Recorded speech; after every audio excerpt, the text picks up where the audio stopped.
ETF index mutual funds నేర్చుకుని stock మార్కెట్లో రాణించాలనుకుంటున్నారా? వెంటనే ఈ నెంబర్కి కాల్ చేయండి.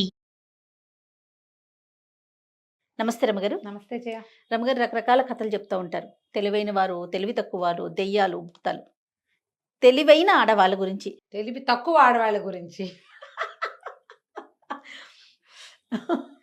తెలివి తక్కువ ఆడవాళ్ళ గురించి అన్న స్టోరీలు ఉన్నాయా? బోల్డ్ కానీ నాకు అడగటం నీకు ఇష్టం లేదు. నాకు ఇష్టం లేదు రమగారు. నేను అమాయకపు ఆడవాళ్ళు అడుగుపోని ఆడవాళ్ళు తెలివి తక్కువ ఏంటి అసలు? ఆడవాళ్ళకి తెలివి ఎక్కువ. అదే కదా. అమాయకపు ఆడవాళ్ళ గురించి ఏదైనా స్టోరీ ఉంటే చెప్పండి. ఏదైనా కాపీ చేయటం జనరల్ గా నేను ఎలా చేస్తున్నానో అలా చూసి నేర్చుకో అని చెప్తామా? అలా చూడటం అంటే ఇప్పుడు నువ్వు నన్ను చూసి నేర్చుకో జయ అని నేను ఏదో కూర చేస్తున్నాను అనుకో, నేను మధ్యలో ఫోన్ చూసుకున్నది తలగొక్కున్నది కాపీ చేస్తావా నువ్వు? వాళ్ళు పరమానంద శిష్యులు అవుతారు. అంటే పరమానంద శిష్యులు ఏం చేస్తారు? నుంచున్నది, ముక్కు కోక్కున్నది, తలకొక్కున్నది, చీర కొంగ అటు ఇటు సవరించుకున్నది, చీర సవరించుకున్నది, అవన్నీ కూడా కాపీ చేస్తారు. భలే సిరీస్ కదా రమ్మగారు. పరమానంద శిష్యులు సూపర్. అయితే అంత తెలివైన ఒక అమ్మాయి గురించి చెప్తా. ఓ సూపర్. ఓ పల్లెటూరులోనట ఏదో బ్రాహ్మణ సమాజమే ఒక పల్లెటూరు ఇళ్ళు వరుసగా ఇళ్ళు ఉన్నాయి. ఆ ఇంట్లో ఒక ఆయన భర్త గారికి గారెలు తినాలనిపించింది. ఆ పిల్లకు ఒక 24-22 ఏళ్ళలో ఉండుంటాయి. అంతకుముందు అంతా అత్తగారు ఉండేవారు, అత్తగారింట్లో ఉండేవారు. అత్తగారు లేరు ఇప్పుడు. ఆయన ఆవిడ ఇద్దరే ఉన్నారు. ఏమే గారెలు తినాలనుంది, సామాన్లు పట్టుకొస్తాను, గారెలు చేయవే అన్నాడు. అనేసరికి భార్య సరేనన్నది. ఆయనేమో మినపప్పు అవి పట్టుకొచ్చి పడేసాడు ఇంట్లో.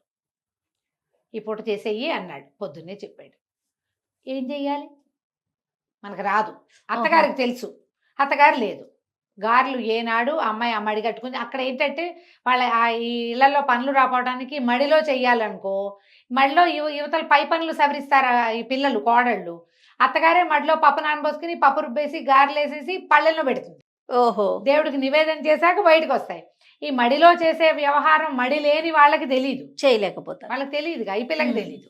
ఈనాళ్ళు అత్తగారు యాక్టివ్గా పనిచేసేది. ఈ పిల్లకి పై సర్దటం, సాయంకాలపు వంట వల్ల కూర నార పచ్చడి నూరటం వల్ల అవి వచ్చు. ఈ గారెలు పాయసము లాంటి పెద్ద పెద్ద వ్యవహారాలు అత్తగారే హ్యాండిల్ చేసి అదేమిటో ఈ అమ్మాయికి తెలియదు. అత్తగారు తూర్పు తెల్లవారుగానే మడిగట్టుకునేది, ఆవిడ పొద్దునే మినపప్పు నానబోసుకునేది, 11 గంటలకు రుబ్బేది చేసేది. మనకేమొచ్చు? ఏమీ రాదు. ఈ పిల్ల ఏం చేసింది? పక్కన ఒక మామగారు ఉన్నారు. ఆ మామగారు భర్త లేరు, ఆవిడకి తల కూడా లేదు, ఆ కాలం అన్నమాట. జుట్టు లేదు, జుట్టు లేదు. ఆవిడని మామగారు గారెలకి ఏం చేయాలండి అంది. ఏముందే, ఓ సేరుం బాతికో ఎంతో ఉద్దిపప్పు నానబోయి అంది. పోసి అని ఆవిడ అనే లోపల సరే అని పిల్ల వెళ్ళిపోయింది.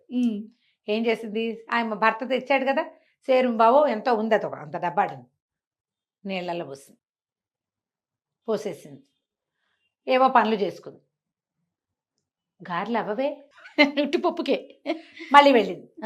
మామగారు గారెలు ఎలా చేయాలంటే ఏదో చెప్పారు పొద్దున. పప్పు నానబోసి పప్పును వడబోసేయాలి, వడేసి అంది ఆవిడ.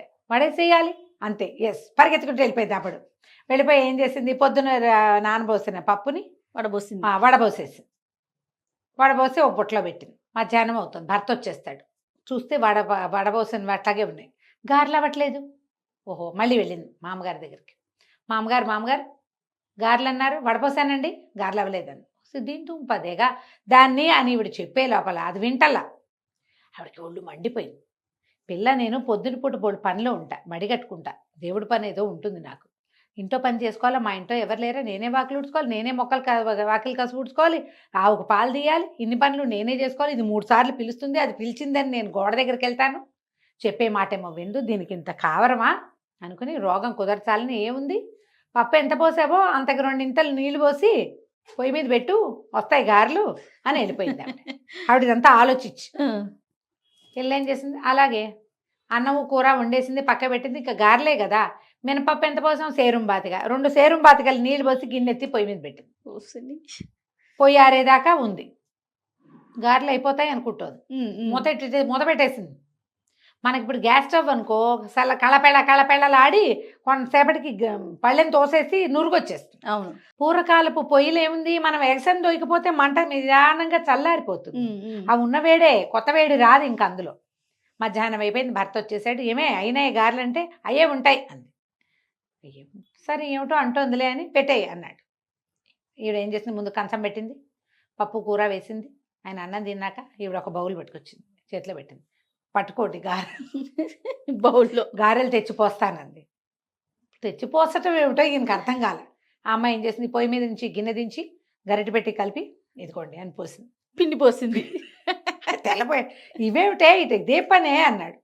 ఏమోనండి మామగారిని అడిగాను, ఇదేట గారెలు పొయ్యి మీద పెట్టమన్నారు, పెట్టాను అనగానే ఏమిటి మినపప్పు ఉడకబెట్టావేమిటే, నీ గుర్తులేదా మా అమ్మ గారెలు చేసేదే, పెట్టా ఉంటేవే విరిస్తే విరగాలి, కరకరలాడాలి, బంగారపు రంగు రావాలి, ముదురు బంగారపు రంగు, ముదురు బెల్ల 3-4 రంగులు వర్ణించాడు ఈయన. నాకు తెలీదు, మా అమ్మగారిని అడిగా, పప్పు పోయి అన్నారు, వాడే అన్నారు, పొయ్యి మీద పెట్టు అన్నారు. నీళ్ళలో పొయ్యి మీద పెట్టమంటే నీళ్ళు పోసి పొయ్యి మీద పెట్టా. నేను అన్నాను అట్ట కాదు, మొదటి నుంచి చెప్పన్నాడు. పప్పు వాడేయమని నానబోయమన్నప్పుడు వచ్చేసా, వాడేయమన్నప్పుడు వచ్చేసా, 3వ పని చేశా అనగానే ఉన్నారు. చిచ్చి అట్లా కాదు, పిచ్చి పని చేస్తావు, పప్పు అంతా పాడు చేస్తావు, నీ మొహమండ అని తిట్టిపోసాడు. ఒళ్ళు దగ్గర పెట్టుకుని సరిగ్గా కనుక్కొని చెయ్యి అని కేకలేసాడు. నూనె తెచ్చా కదా, నూనె పొయ్యి మీద పెట్టి వెయ్యాలి అనేసరికల్లా సరే అయ్యింది.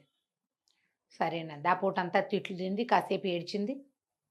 ఇటా పెంచారు, నేను నా నెత్తి మీద పడేశారు అన్నాడు మొగుడు. శాపనార్థాలు పెడతారు, మీ అమ్మ ఇట్టా పెంచింది, మా అమ్మ ఎట్టా చేసిందని.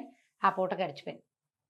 మర్నాడు పొద్దున్నే మామగారి దగ్గరికి వెళ్ళి, మామగారు దయచేసి సరిగ్గా ఎలా చేయాలో చెప్పరా, మా ఆయన తెగ తిట్టాడండి, చేసుకోలేదు సరే అంతే అన్నది. మామగారు అంది, సరే లేవే నేను చేస్తాను, నేను ఎట్టా చేస్తున్నానో అట్టా చేసుకో అనగానే సరే.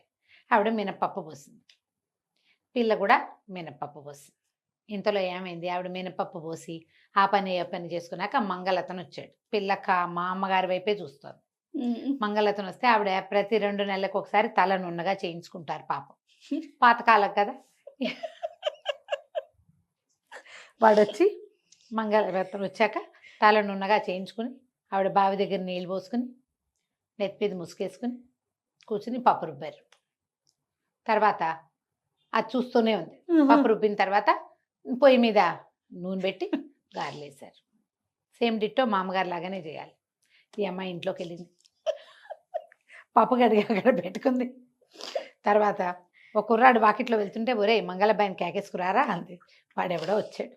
వచ్చాక మామగారు ఏం చేశారు, పెరట్లో కూర్చుని పెరట్లోకి రారా. వాడికి అర్థం కాలే, ఏం చేస్తున్నామో తెలియటల్లా. కానీ ఆవిడ తల తీసేయరా అంది. అయ్యింది.